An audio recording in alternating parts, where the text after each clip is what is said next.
L'animation, bien sûr, mais aussi la grâce, la poésie, et maintenant, évidemment, place aux questions. Alors, well, of course, well, ladies first anyway, right? I mean, we're in France. I mean, as a producer, I would like to know really the No? Yeah, it is. So what were the challenges that you met? How brave did you have to be? Alors voilà, la première question évidemment en France, hein, ladies first. Donc évidemment, quels ont été les défis lui a-t-il fallu être très courageuse pour aborder le tournage de Rebelle?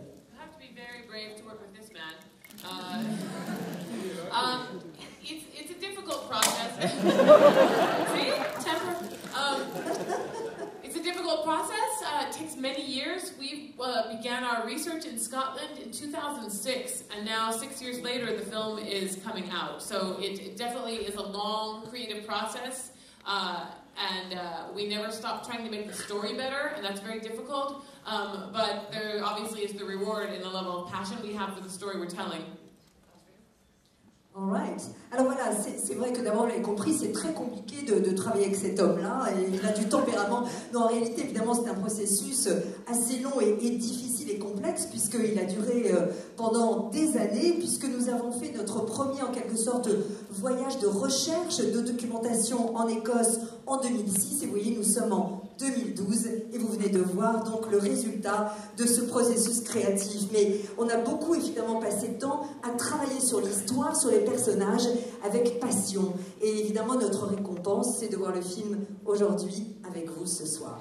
Well, now we know you have a bad temper, but apart from that, I mean, Mark, what was really your vision of Brave? I mean, when you came along, and when did you come along, obviously? Alors voilà, cette fois-ci, la vision, bien sûr, du réalisateur lui-même.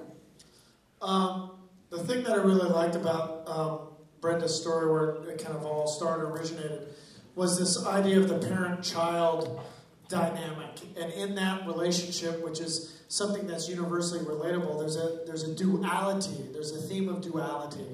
And I really latched upon that theme. There's a duality in the word brave, you know, for our American audience. I think there's also a duality in the title here, Rebelle. There's a duality in every shot. Every character has a duality. The wisps have a duality. The magic has a duality. A teenager is in that transformative period. They have a duality between child and adult, and there's in the parent, there's a duality between parenting the child, but also being their friend and kind of letting go, letting the child explore their self. So that's something that I really wanted to focus the story on and bring that kind of storytelling to light. Alors c'est vrai que moi j'ai aimé dans ce film, évidemment il y avait déjà la patte de Brandon Chapman, mais ce que j'aimais surtout c'était la dynamique qui reposait autour du thème finalement de la dualité. Déjà brave en anglais c'est un terme double, comme d'ailleurs en français brave a deux connotations. Le titre même en français, Rebelle, eh bien vous voyez, brave c'est à la fois courageux et rebelle. Donc dualité dès le départ dans les titres. Dualité également dans chacun des personnages, même dans les feux follets, dualité dans la magie, dans cette transformation qu'il y a entre l'adolescence et puis bien sûr l'âge adulte. Dualité également chez les parents, à la fois l'amour et l'instinct parental, mais aussi eh bien, le moment où il faut évidemment lâcher prise. Donc toutes ces dualités étaient essentielles et ça m'a permis vraiment de me focaliser sur l'histoire et de développer cette histoire et ces personnages. Alors maintenant la parole est à vous. Je veux voir des mains levées, les micros vont passer. Première question ici, où y a-t-il un micro? Ah non, alors le micro est là-bas et ensuite il viendra vers vous. Voilà. Bonjour. Je voulais savoir comment s'était déroulé le travail de recherche, parce que je sais que c'est Pixar, vous faites beaucoup de recherches, et comment s'était passé les recherches en Écosse, surtout au niveau des décors, et comment vous les avez travaillés? Well, because you were mentioning research, and this is really one of the Pixar's forte, how did the research process go? What happened in Scotland? What did you explore then on that? What happens in Scotland stays in Scotland. Voilà, donc les choses soient claires, ce qui s'est passé en Écosse, il reste, nous n'en parlerons pas. Can Pas I le tell temps you, for that. there was some nudity. Nudité, bien sûr. The scene in the film with the kilts off was inspired by Scotland. Ah d'accord, et puis évidemment, la scène où les kilts s'envolent en quelque sorte, et bien ça, c'est une inspiration tout à fait écossaise, bien sûr. I have a very close friend of mine who's also French. He had an animation studio here a long time ago. And he told me when I was first starting out my career that the filmmaker needs to be the expert on the subject that they're telling the film about. The only way to do that is to, if you're telling it about a place, is to go to that place. So we did. Alors oui, effectivement, donc à part la nudité, l'équipe, vous avez compris. En fait, Marc avait un ami d'ailleurs français qui était un très bon ami et qui lui a dit au départ dans sa carrière, eh bien, si tu veux faire un vrai film, la première chose, c'est d'être un véritable expert sur le sujet que tu vas développer plus tard. Donc, la seule façon pour moi d'approcher ce film en particulier, eh bien, c'était évidemment d'aller directement en Écosse. And I believe you also have some emotional strings anywhere there, but we'll go back to that. We took 2 research trips to Scotland, including about almost 20 artists, storyboard artists, production artists, editors, with our sketchbooks, pastels, paints, cameras, and we traveled all through the Highlands. By show of hands, who has been to Scotland before? I know. Ah. Not enough. See, well, passé, but it's better than now.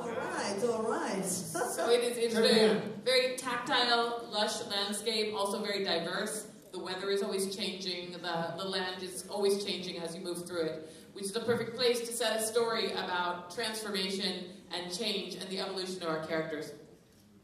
Alors voilà, en fait, c'est vrai, nous avons fait deux voyages finalement en Écosse, et à chaque fois nous avions amené à peu près, alors avec nous 20 personnes, il y avait des storyboarders, des gens qui étaient évidemment à la production, également au montage, et puis nous avons vraiment amené également nos livres, nos pinceaux, nos peintures, nos caméras bien sûr, et nous avons exploré les Highlands écossais. Et ce qui nous a vraiment frappé, c'est que c'est une terre extrêmement tactile, extrêmement fertile, et en même temps un paysage extrêmement diversifié. Paysage, mais également un temps qui changeait sans arrêt.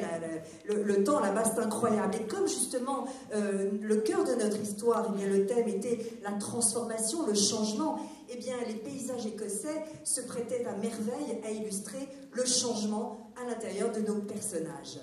And I believe you have a very personal story with Scotland, Mark.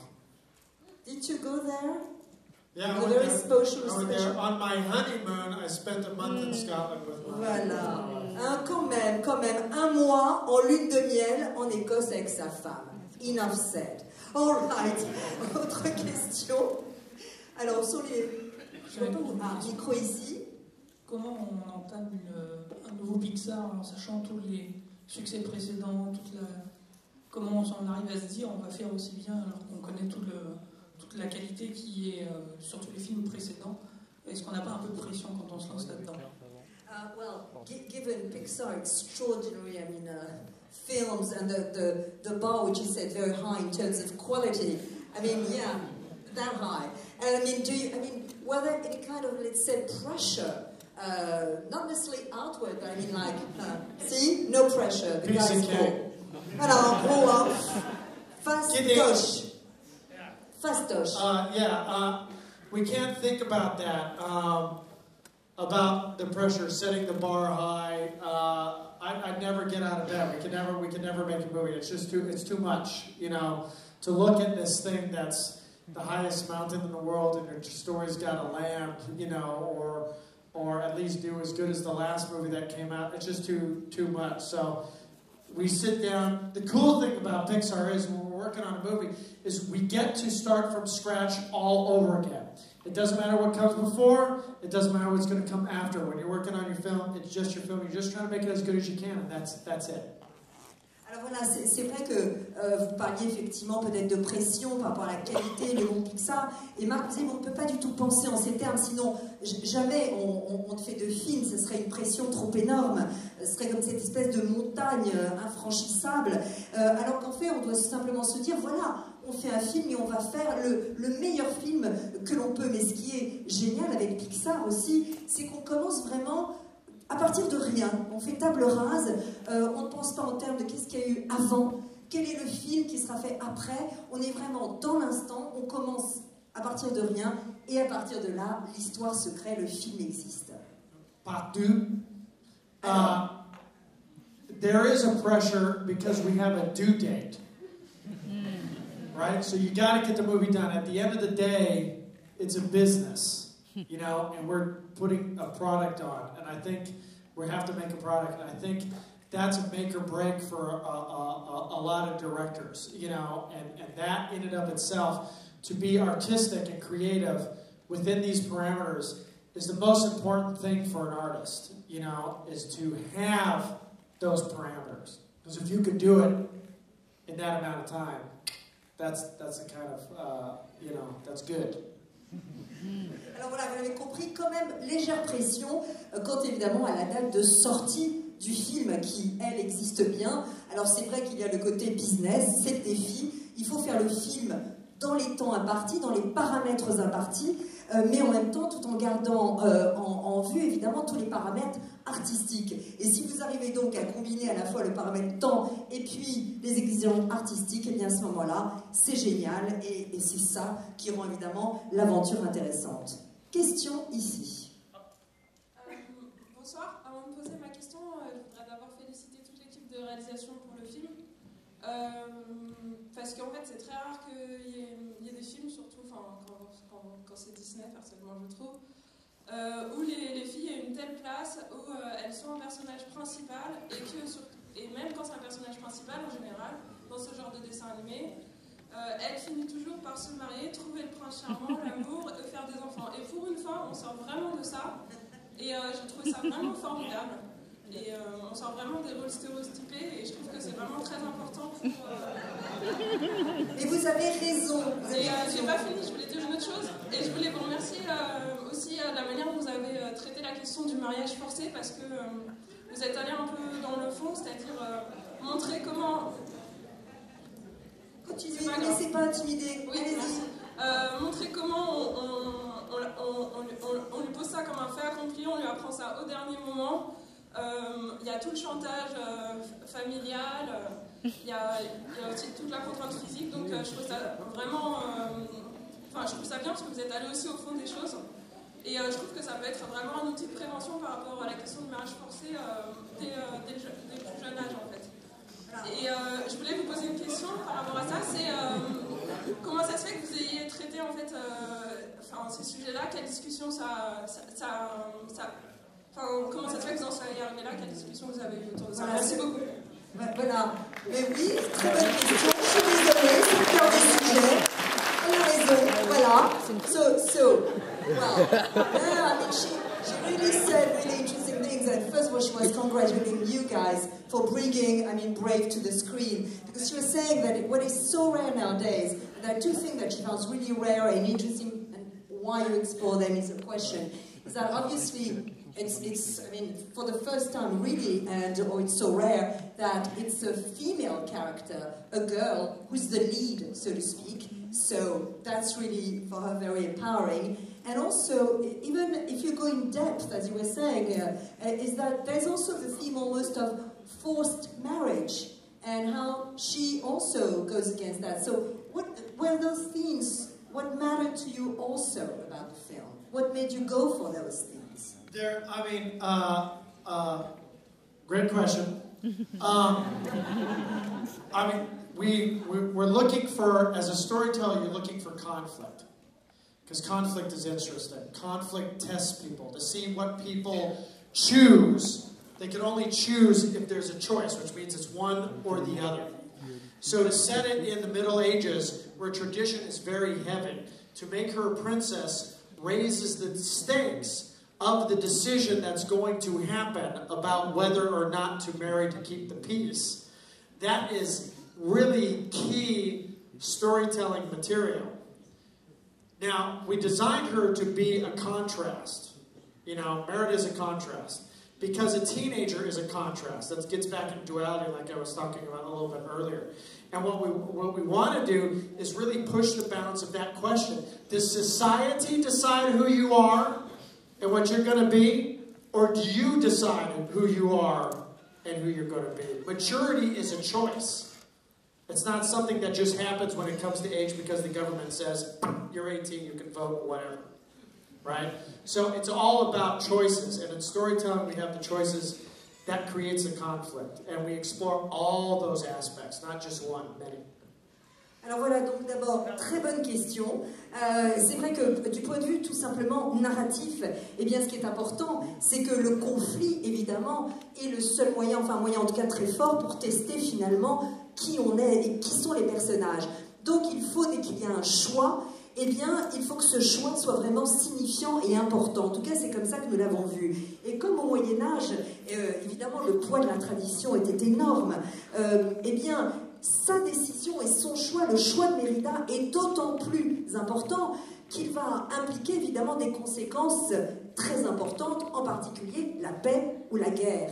Donc soudain, au niveau de la narration, nous avons un conflit puissant. Et Mérida est tout en contraste. Je vous l'ai dit tout à l'heure, c'est le thème de la dualité, de l'adolescence. Et donc, la question fondamentale qu'elle pose, et que vous, bien sûr, vous avez soulevée, c'est que voilà, jusqu'où allons-nous? Est-ce que c'est la société qui va décider de nos choix, de notre vie, de nos chemins, ou bien est-ce que c'est nous qui sommes les maîtres de ces choix et de ces destins? Donc, en réalité, la maturité est un choix en elle-même. Et c'est pas parce qu'un gouvernement vous octroie le droit de vote, que vous avez 18 ans, etc., que vous êtes mature. Donc, vraiment, au cœur de ce film, il y a la thématique du choix et donc de l'exploration de tous ces aspects, effectivement, que vous avez soulevés. Voilà. Autre... Oui. Another thing we were very passionate about in creating Merida is that she be a real girl. Yes, it's computer animation and it's a fantasy in a faraway Scotland, but she has no magical powers of her own. She is not a sort of superhero. She is good with her bow and arrow because she practices and is dedicated and disciplined. She is flawed.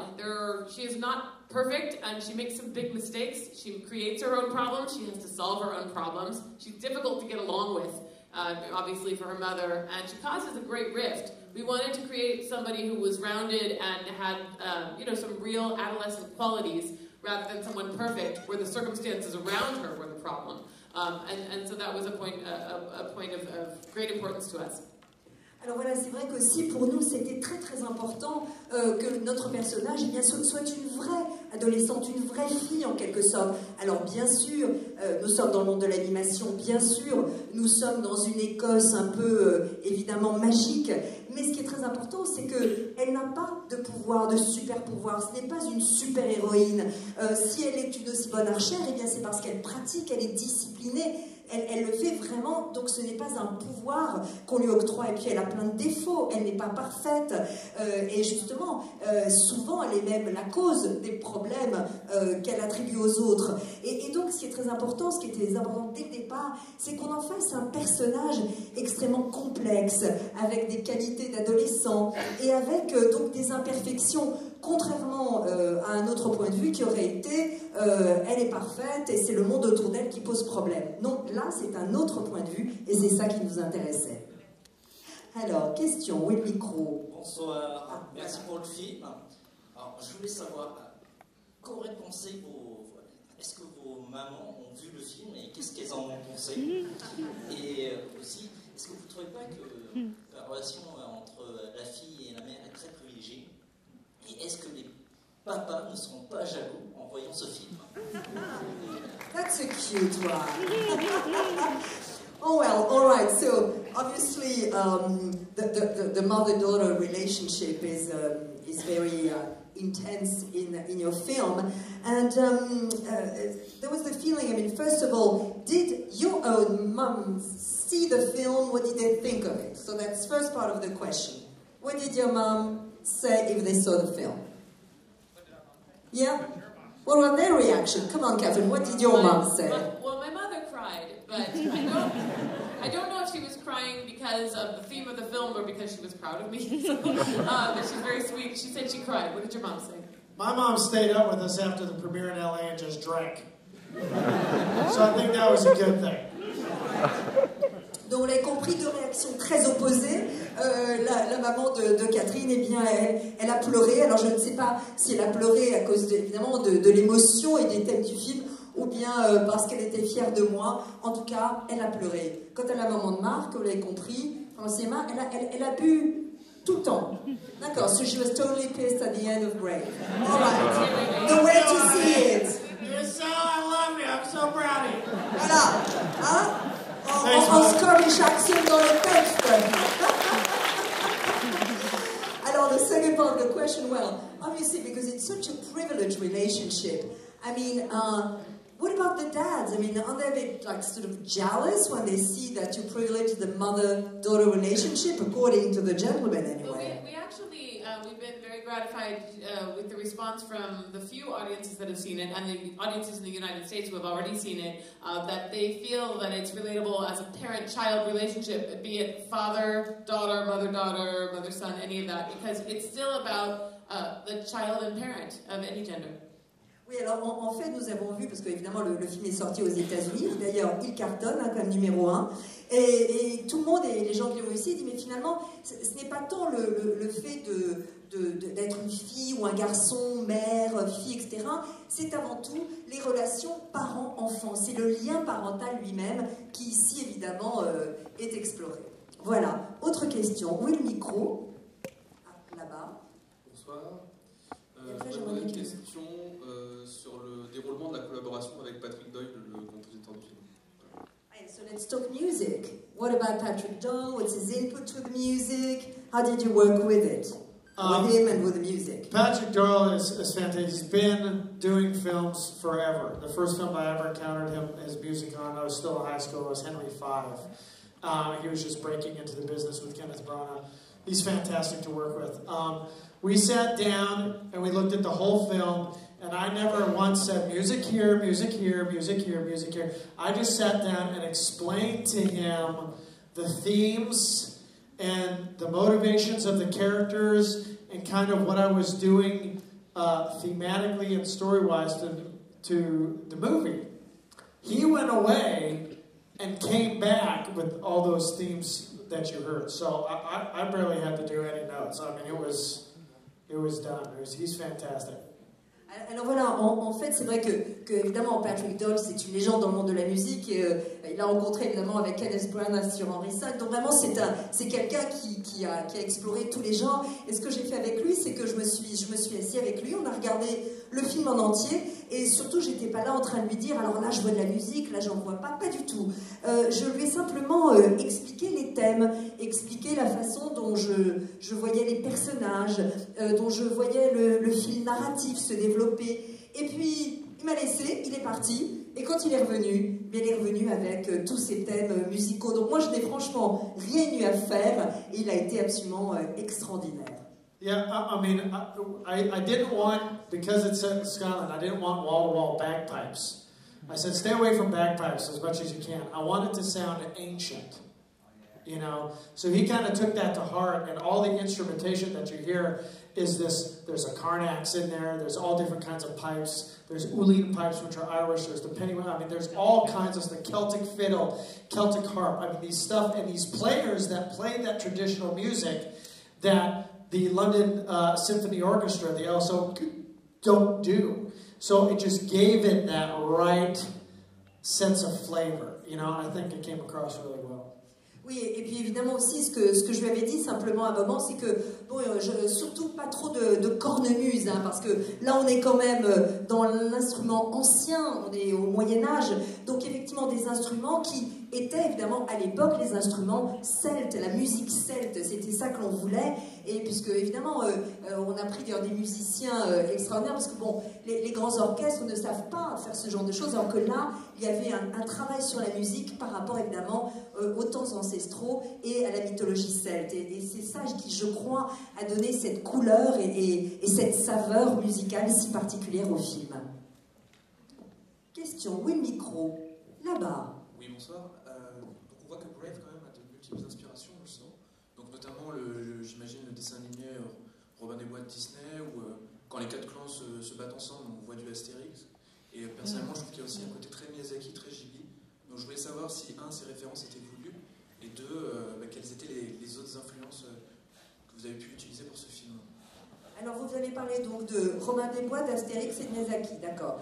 Alors, the gentleman was wondering, I mean, he saw some influences in your movie, mainly Robin Hood, sometimes Astérix, you know, a Gallic hero, and Miyazaki. Do you recognize any of that? And otherwise, what other influences did you, use basically in your film? I don't. There's not any direct, nods to them at all in the movie, except for one. There's one thing that I took from a Miyazaki film, Porco Rosso, where Fio is looking at Porco as a pig, but it looks like he's human, and then he turns and he's a pig. I did that for Mordu in Merida's flashback. Her kind of flash to Mordu, looks at her and he's a bear. That's the only direct inspiration taken from Miyazaki. All the rest, coincidence. We are, I've seen all those things, and there are elements of those things you just can't escape. I put a movie in a forest night. We have a very strong heroine. Boom, Miyazaki. It's Celtic. Boom, Asterix and Obelix. A witch or the wisps. All those things are we circle around all the time, but there's nothing directly, taken. Unconscious inspiration. Alors, évidemment, donc je voulais dire qu'il n'y a pas un sens de dommage direct ou d'influence vraiment qui est marqué dans ce film, à l'exception d'un moment où j'ai effectivement pensé à Miyazaki, à Porco Rosso, quand évidemment on a on voit soudain ce cochon qui a l'air d'un humain, et soudain on se rend compte qu'en fait c'est un cochon. Et c'est la même chose un peu avec le flashback de Merida, où quand elle se retourne, soudain, c'est l'ours. Vous le faites très bien, l'ours. Mark, you do the bear very well. Long practice. Voilà, donc c'est tout. Le reste, vraiment, c'est une coïncidence. Alors bien sûr, j'ai vu tous les films dont vous parlez, mais vous savez, dès qu'on dit forêt plus héroïne, hop, Miyazaki.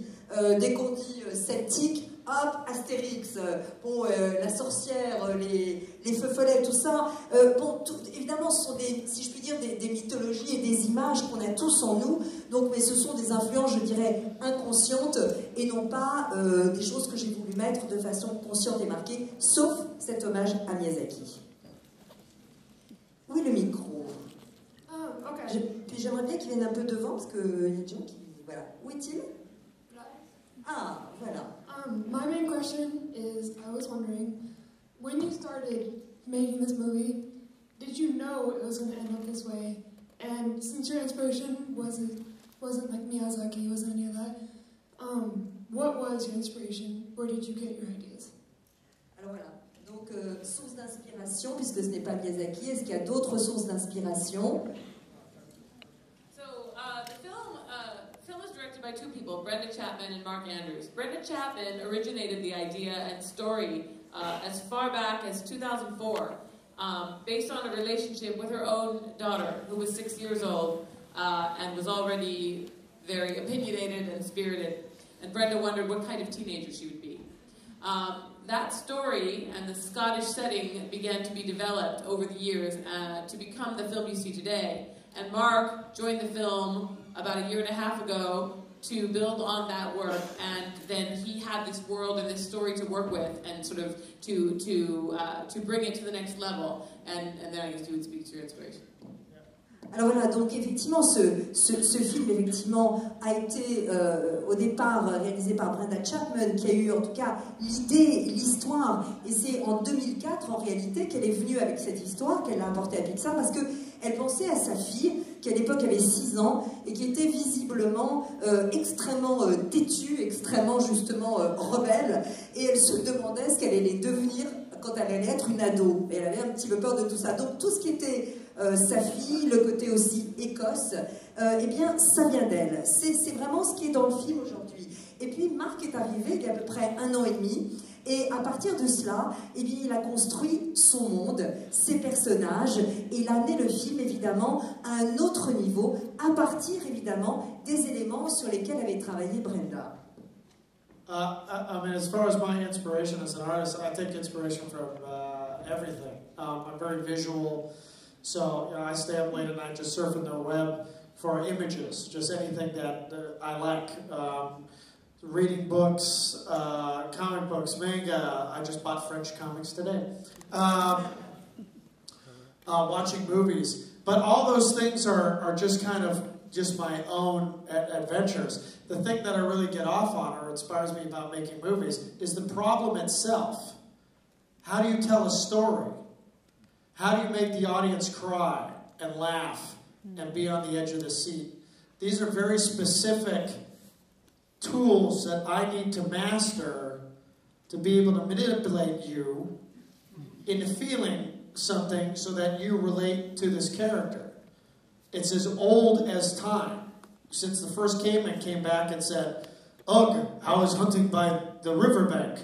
Let me tell you about it, Grug." You know, I mean, we've been storytellers. Mankind has been storytellers. So it's that problem of how do I get you and transport the audience to a different place and be somebody else for, you know, an hour to an hour and a half. That, I get off on that. That's my inspiration, is the problem. Alors, c'est d'abord, évidemment, en parlant d'inspiration artistique, je suis quelqu'un de très visuel. Donc, la nuit, très souvent, je surfe sur le net, je regarde vraiment en cherchant des images qui m'intéressent. Je lis énormément de bouquins, évidemment de la BD, des mangas. D'ailleurs, aujourd'hui, j'ai acheté de la BD française. Which one? You know? Just whichever one I liked. Ah. Yeah, kind of like that. Just whichever one I liked. Ah, Looking voilà. through, no, ooh, no. Donc voilà, une façon de choisir très intéressante. Et en fait, donc ça constitue évidemment mon propre univers, ce que j'appellerais ma propre aventure. Mais ce qui m'inspire vraiment, et ça c'est très important, c'est finalement la seule question essentielle à mes yeux, c'est comment raconter une histoire, comment faire rire, comment faire pleurer, comment faire que vous, le public, eh bien, vous soyez au bord de votre siège en train de regarder l'écran. Donc ce qui m'intéresse, c'est comment trouver les outils spécifiques qui vont amener le public à être en empathie et à vraiment être avec les personnages. Vous savez, c'est une histoire vieille comme le monde, hein, c'est l'homme des cavernes qui, en rentrant de la chasse au bord de la rivière, dit à ses potes « Ah, je vais vous raconter comment j'ai fait la pêche, ça. » Nous sommes tous, de façon intrinsèque et innée, nous sommes des conteurs. Donc c'est l'art du conteur qui essentiellement m'intéresse. Alors, question. J'essaie de vous avoir un micro, mais ça viendra, je vous assure. Bonsoir, bravo. Je voulais vous demander, on voit de très beaux passages et de très beaux moments dans ce film, mais est-ce que, faute de budget ou de temps, il y a des passages, des paysages ou des scènes que vous n'avez pas pu inclure? Well, congratulations. And I mean, the gentleman was wondering, obviously, in the film, they're extremely beautiful moments, and he was wondering if at times, because of budget reason, you might have cut off some landscaping or cut off some scenes. No, instead of cutting things out, what we try to do is, they say, work smarter, not harder. We try to come up with new ways of doing things. So, for example, the Scottish countryside, the highlands, and the landscape are very rich with vegetation, moss, and lichen, and forest. This is extremely difficult for the computer to do. The computer likes straight lines and clean surfaces. So with traditional computer animation methods, this would have taken 20 years, I don't know. So instead, we built a software called WonderMoss and created a way to populate the set with all the vegetation Mark would want and to be able to do it sort of automatically. So we spend a lot of time creating technology and then we can use it very fast, and that way we don't have to, you know, cut budget or make creative compromises. And matte painting. Matte painting, yes. Oui, oui. Alors voilà. Matte paint, je t'adore. Alors en fait, non, on n'a pas dû finalement faire de coupes budgétaires ou penser comme ça. On s'est dit, ne travaillons pas plus, mais plus intelligemment. Alors, par exemple, lorsque nous avons évidemment la nature écossaise, quand vous êtes dans les Highlands, eh bien, c'est impressionnant, la végétation, la mousse, les forêts, enfin, tout est incroyable. Et donc, on s'est dit, voilà, vous savez que tout ce qui est numérique par ordinateur, eh bien, ça aime les lignes droites, les choses qui sont parfaites, etc. Donc, pas du tout ce qui était évidemment le paysage écossais. Donc nous nous sommes dit, voilà, nous allons non pas faire avec les anciens logiciels, mais nous avons créé notre propre logiciel qui s'appelle WonderMoss. Et là, de façon automatique, de façon numérique sur ordinateur, eh bien, nous avons, grâce à ce logiciel, pu en quelque sorte mettre de la végétation, mettre des éléments très riches de paysages partout. Donc au lieu, alors c'est vrai que nous avons eu un long processus en quelque sorte technique pour créer ces nouveaux outils, mais à partir du moment où ces processus et ces logiciels existaient, eh bien ils nous ont permis d'aller très très vite. Bad painting, je t'adore, à rajouter Catherine. Also, Mark made smart decisions about how to use his effects budget. So if the story really needed a moment to be, very important, he would focus on the story moment, and if the background then might be darkened, then he would not, you'd not do as much work in the background.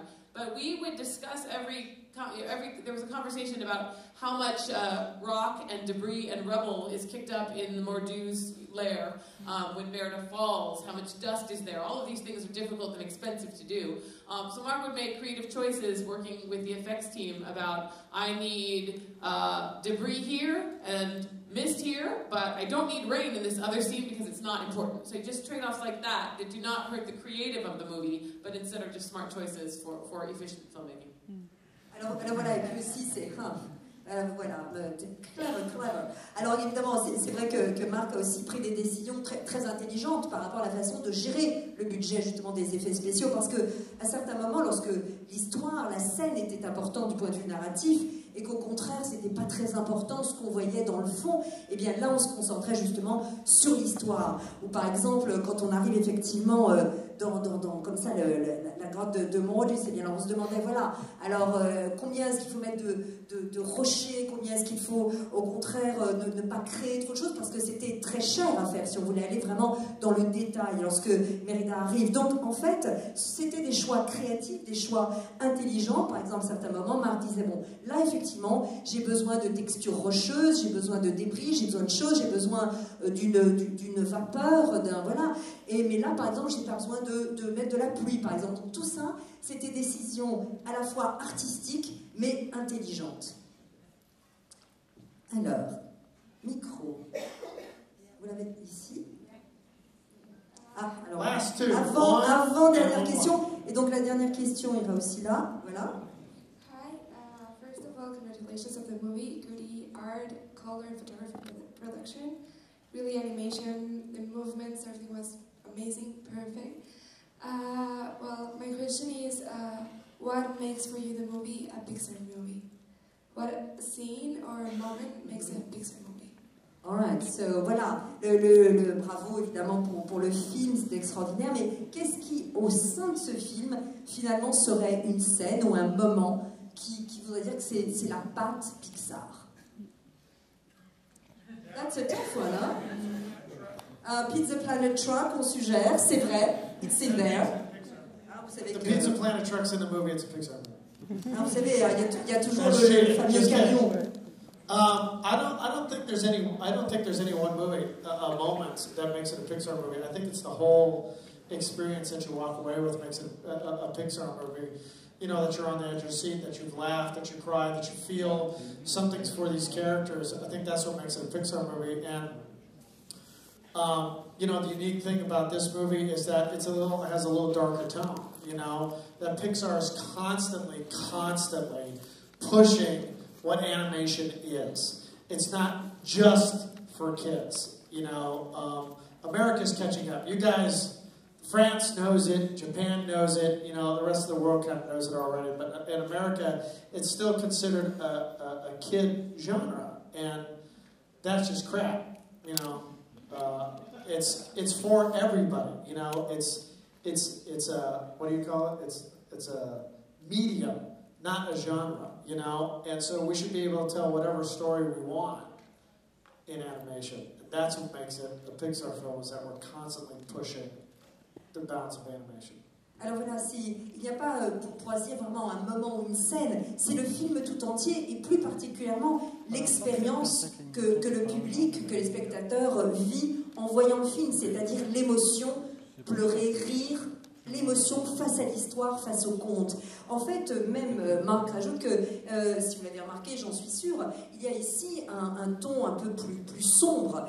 Et c'est là où Pixar intervient, car Pixar, sans arrêt, repousse les frontières, en quelque sorte, du genre animation, si on peut dire. C'est-à-dire que Pixar a été le premier vraiment à dire, voilà, l'animation, ce n'est pas que et seulement pour les enfants. En France, vous le savez depuis longtemps, au Japon et dans bien d'autres pays évidemment, mais l'Amérique est un peu à la traîne et considère ça encore comme un genre pour enfants, ce qui évidemment, c'est crap, c'est pas vrai, c'est la merde. Voilà, c'est pour tout le monde. Ce n'est pas un genre, c'est un média, donc toute histoire peut être dite à travers l'animation. Alors, on a une dernière question. So it better be a good one, hein? Ok? Allez-y. Pressure, pressure. We're not leaving until we get a great question. Oh, just kidding. Une de mes actrices favorites, c'est Kelly MacDonald. Et je trouve qu'elle a fait un travail extraordinaire de voix dans ce film. Ma question est, est-ce qu'il y a eu un moment que vous avez hésité d'embaucher quelqu'un avec un accent écossais, compte tenu que les films allaient être diffusés dans le marché américain? Et comment un personnage avec un accent écossais, ça allait être perçu par le public américain? So this is a question about Kelly MacDonald. Thank you for asking my help. So she did obviously a terrific job. I mean, did you hesitate to sort of give her the part, or was it an issue anywhere for the American audience would perceive a Scottish accent, how it would be sort of lived experience? No, I think when we got Kelly, it was fantastic because she really is Merida. She has this quirkiness and this fieriness and this energy, and she really got the teenage. She says she's fell into teenager a little too easily. But she really brought an allure and an appeal to Merida that really just kind of, as soon as we got the voice, she was complete, you know, this character. As far as the Scottish accent goes, it's set in Scotland. We have to be authentic. I mean, and these actors are great. I mean, the Scottish accent can be heavy, so we just dial it back again for understandability. But, you know, I think just in the acting and kind of what they're saying, that you get the gist. I mean, I watch several Japanese films that aren't dubbed. I get what's going on. I don't need to rely on the language. Dialogue is just the icing on the cake anyway. You should be getting what the story's about and how these characters are feeling, regardless of whether you understand. I watch French films, too. I mean, Cyrano, Horseman on the Roof. There's a bunch of films that I've watched strictly in French. I know what's going on. I miss the subtleties, the fineries, but you get what's happening. So we weren't ever worried about it. Alors voilà, donc en fait évidemment Kelly MacDonald, effectivement actrice géniale, et tout de suite ça a été vraiment notre Merida, et elle a d'ailleurs cette énergie, ce côté comme ça un peu fou de Merida, et elle nous a dit en rigolant que oui, c'est vrai qu'elle s'était sentie très, très adolescente grâce à ce doublage, et elle a apporté au personnage de Merida une sorte d'allure incroyable comme ça grâce à sa voix. Et dès finalement qu'on a trouvé sa voix, dès que Kelly a donné sa voix à Merida, eh bien Merida a vraiment existé. Et quant à l'accent écossais, bah, attendez, on est en Écosse, il faut bien être authentique, quand même être vrai. Alors c'est vrai que l'accent écossais peut être un peu lourd, mais vous savez, je crois que les accents, ça n'a pas vraiment d'importance. Moi, il m'arrive de regarder des films japonais ou des films français, et croyez-moi, je ne comprends pas toujours ni le langage, ni les subtilités, mais ce qu'on ressent, c'est de toute façon l'essentiel, c'est-à-dire l'émotion. Et j'espère que c'est ce que vous avez ressenti avec Brave, Rebelle. Voilà. Merci beaucoup à vous.